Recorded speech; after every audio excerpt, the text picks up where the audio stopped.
admittedly delivers a revelation from Satan. And then the justification is, yeah, but all prophets deliver revelations from Satan because their desires influence their revelations. I mean, this is absolutely insane and ridiculous.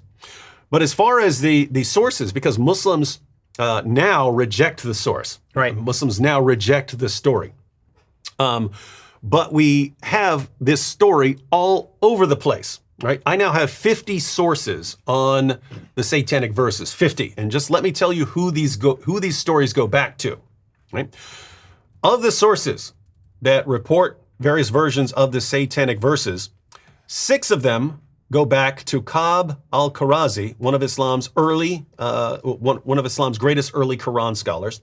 5 go back to Urwa ibn al-Zubair, an early Meccan scholar who's known as the founder of the study of the life of Muhammad. He was also Aisha's nephew, Abu Bakr's grandson, and the son of Abu Bakr's daughter Asma, one of the first 20 converts to Islam. So 5 of them go back to him.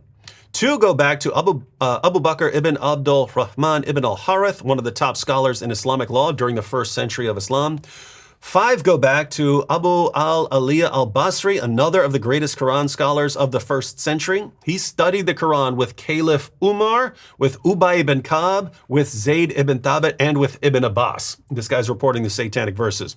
2 go back to al-Sudi, another early scholar who studied with Ibn Abbas.